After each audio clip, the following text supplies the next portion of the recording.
მამისა და ძისა და დასულისა წმინდისა და ჩვენთან არსებობს მეთქმა დააბრუნოთ გაბახარო ბაზრიო მეთქმა სიკეთე და სიხარული მოგცეთ ჩვენ ყველას და სულიად საქართველოს და ყველა მართლმადიდებელ ადამიანს დედამიწის ზურგზე მართლმადიდებლობა იცოდეთ თქვენ რომ არის ის ჭეშმარიტი სარწმუნოება რომელსაც შესწევს და აწმოს ადამიანის სული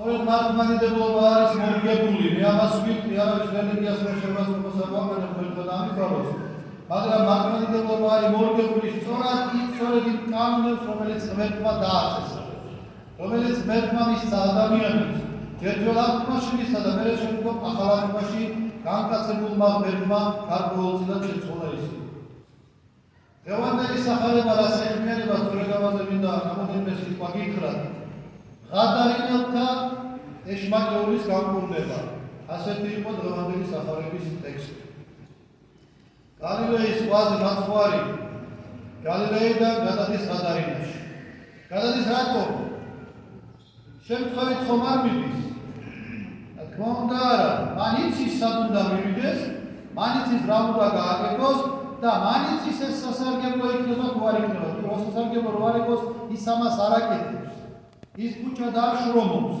ქუჩად არ იწვის არამედ აკეთებს მხოლოდ იმას რაც აუცილებელია და რაც მისი ყოვლის ზემომხედველი არსების მიერ განჭრეტილი იქნება ადამიანებისთვის სასარგებლო გადადის ღადარინაში და ნაპირზე როგორც გადმოვიდა მინ ხდება მას ხდება ადამიანი რომელიც შეპყრობილია და შეპყრობილი არის არა უბრალოდ არამედ ძალიან მძიმედ არის შეპყრობილი ჩვენ ხო ვიცით რომ არსებობს ხარისხები ცოტას ცოდავს საშუალოდ ცოდავს ბევრს ცოდავს ძალიან ცოდავს და სულს ცოდავს ყველაფერში ხარისხია უფროობითობა ყველაფერშია კეთილია უფრო კეთილია უკეთილშობილესია და ასე შემდეგ და ასე შემდეგ ეს არის ადამიანი რომელიც ძალიან მძიმედ არის შეპყრობილი ეშმაკისია 5000 ეშმაკია მას შესაძლებელი წარმოიდგინეთ ერთის გაძლება არის ძნელი და ამას ღვთის შემწეობით აკეთებს ადამიანი და 5000 ეშმაკია შესული ამ ადამიანში ეს არის ადამიანი რომელიც სოფელშიც კი არ ცხოვრობს შესამოსელიც კი არ აწვია შიშველი დადის საფლავებზე საფლავები იყო ქალაქ გარე ამ სოფელს გარე პალესტინაში ამ საფლავებზე ამ გამოყოფილებში დადის და ამ ყველას ეშინია მისი მისახოს გავლა არავის არ უნდა იყო შეპყრობილია მან შეიძლება ადამიანებს ავნოს ასეთი ადამიანი რომელიც საერთოდ სოციალური სფეროდან მოწყვეტილია აი ამ ადამიანთან მიდის მაცხოვარი მან იცის რომ იქ არსებობს როგორც ყოვლის მხედველობა მიდის ამ ადამიანთან და ეკითხება ვინ ხარ შენ სახელი შენი მითხარი ჯერ ის მოდის და ეუბნება ასეთ სიტყვებს რომ რატომ მოხვედი ვადაზე ადრე ჩემთან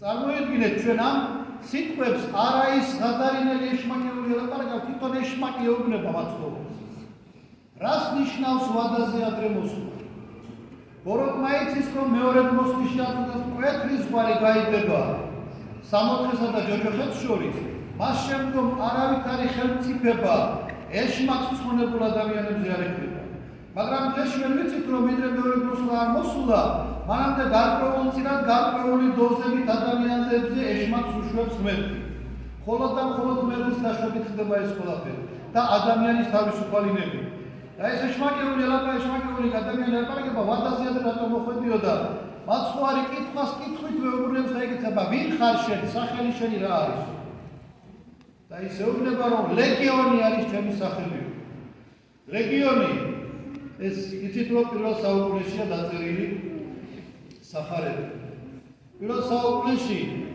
პალესტინაში და ზოგადად ხმელთაშუაზღვისპირეთის რეგიონში ბატონობდა რომის იმპერია რომის იმპერიის ბატონობის მთავარი იარაღი იყო ლეგიონები ლეგიონი ეს არის სამხედრო შენაერთი სადაც 5000 ჯარისკაცია განლაგებული 5000 რომაელი ჯარისკაცია სულმრობა არ იყო და წარმოიდგინეთ 5000 ეშმაკი არის შესული ამ ადამიანში ანუ რა არის მიზეზი ამ სიმრავლისა ეშმაკების სიმრავლისა ამ ადამიანში ეს ყველა ჩვენგანს ეხება ერთ ნებას თავის ეშმაკს მეორე ნებას თავის შეშმაკავს, ასე რამდენი უნებაც გვაქვს, რამდენი სისუსტეც გვაქვს, რამდენჯერაც გავაღებს კარს შეშმაკისთვის, იმდენი შეშმაკი შემოდის ადამიანში.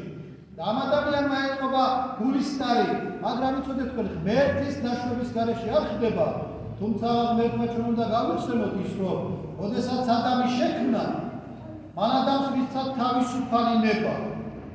უთხრა რომ ეს ჭამე, ეს არ ჭამო, ეს მიიღე, ეს არ მიიღო.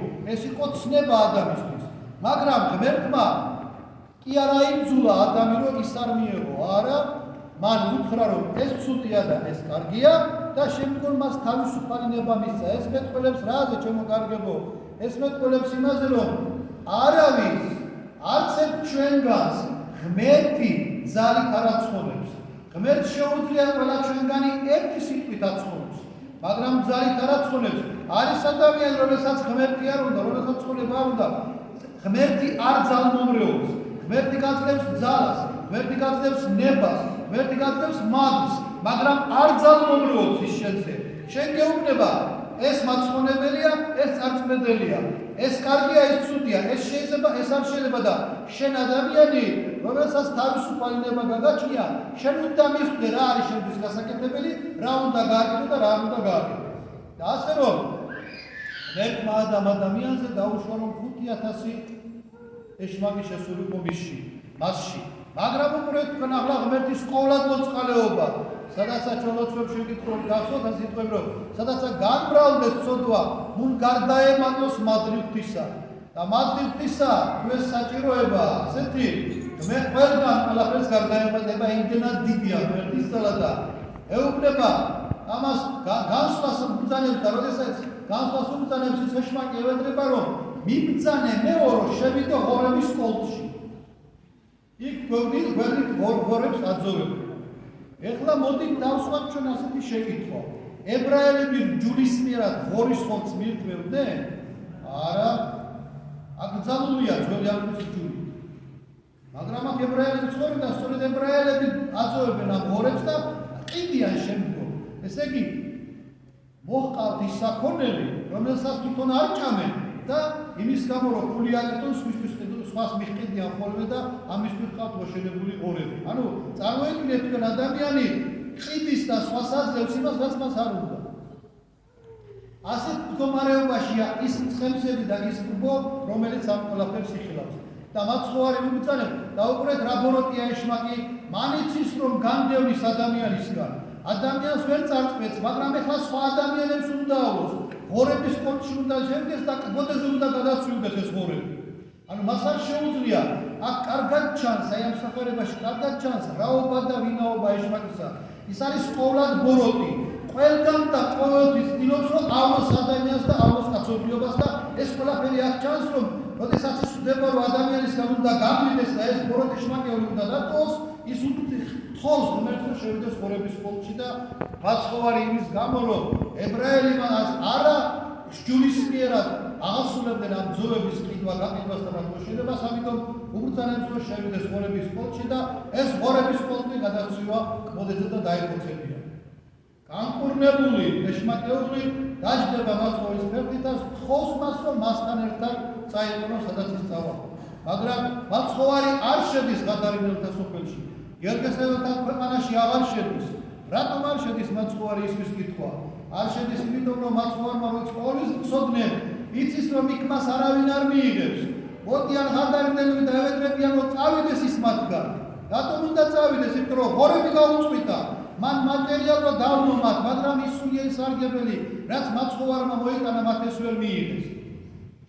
მხოლოდ და მხოლოდ განკურნებული ეშმაკეული ითხოვს ღვთისგან რომ თან წაიყვანოს და მაცხოვარი ამაზე უარს ეუბნება და ტოვებს იქ გადარინაში და რა არის ამის მიზეზი? მიზეზი არის ის რომ მიუხედავად იმისა რომ არ იყო მომზადებული მაცხოვრისთვის იქ ნიადაგი რომ ის მოსულიყო, მაგრამ განკურნებულ ეშმაკეულს ტოვებს მაცხოვარი იქ რომ შემდგომში სახარება რომ დაიწერება ამ ხადერინელმა განკურნებულმა უნდა იქადაგოს. გერგესეველთა მხარეში იმაზე თუ რა არის, რა გაუკეთა მას ღმერთმა და ამის შემდგომ ნიადაგი რომ მომზადებული იქნება, დაიწერება სახარებები და ამ სახარებებს უკვე შეიტყობენ ეს ადამიანები. ამდენადაც ის ღმერთი, უფალი ჩვენი იესო ქრისტე, ზრუნავს არა მარტო იმ ადამიანებზე, ვინცესთან მიიღეს, არამედ ღმერთს უყვარს ყველა ის ადამიანი, ვინც არ გააჩინა. ყველა დედამიწის სულზე ის ქართველია, არა ქართველია, მართლმადიდებელია, არა მართლმადიდებელია, თეთრია, შავია, ყვითელია, არა აქვს მაგას მნიშვნელობა. ღმერთს ყველა უყვარს და ყველას აქვს იმის საშუალება, რომ გამდევნოს მის გარეშე მაკეულებით ღმერთის შეწევით და მიახლოს ღმერთს, მიიღოს ნათლისღება და გახდეს იმ გამზადებული ტრაპეზის თანამეინახე, რომელიც როგორც მათეს სახარებაში არის მოცემული, გამზადებულას მამისა მიერ წინაშე. არაფერი ღმერთს გასამზადებელი არა და არ შეზღუდულია სასופველი რაოდენობით. რამდენი ადამიანი ცხოვრდება იმდენს დაიტევს ერთ სამყარო. ყველასთვის გამზადებული აქვს ღმერთს ის საკვების სულიერი და ხორციელი, რაც ადამიანს სჭირდება ყველაფრისთვის, რომ ის მარადულ ნეტარებაში იყოს და მარადმზარ ნეტარებაში იყოს. ღმერთმა დააგლოცოთ, ღმერთმა გაგახაროთ, გაგაძლიეროთ და ინებას ღმერთმა, რომ ყველა ჩვენგანმა სწორად გაათვისნობიეროს ის, რაც სახარებით გვეუწყა ჩვენ მახარებლებისგან და ღმერთმა ინებას, რომ სწორად გავითავისოთ ის, რომ მართლა არსებობს ღმერთი, მართლა არსებობს სამოთხე, მართლა არსებობს ჯოჯოხეთი. ნუ რა ვინ ფიქრობს, რომ ღმერთი ყველა შეიწყდა. ღმერთი კეთილია ზოგიერთი იმის და ყველა შეიწყდარებსო. ასე არ არის, ადამიანი, რომელსაც აქ არ უნდა ღმერთი, ის იქ ვერ იხილავს ღმერთს. ადამიანი, ვინც აქ ცდილობს, რომ იყოს ღმერთთან და ამას მაქსიმალურად ცდილობს და აკეთებს ყველაფერს ამისთვის, აუცილებლად ასეთი ადამიანი, ასეთი მართალი ადამიანი აუცილებლად იხილავს ღმერთს. ღმერთმა ინებოს, რომ ყველა ჩვენგანმა იხილოს ღმერთი და ყველა ჩვენგანი გახდეს თანამეინახე იმ საზეიმო ტრაპეზისა, რომელიც მამაზე ძიერ ჩვენთვის ყველაფრის გამზადებული აქვს. ღმერთმა დააგლოცოთ, გაგახაროთ და გაგაძლიეროთ. ჩვენთან არის ღმერთი.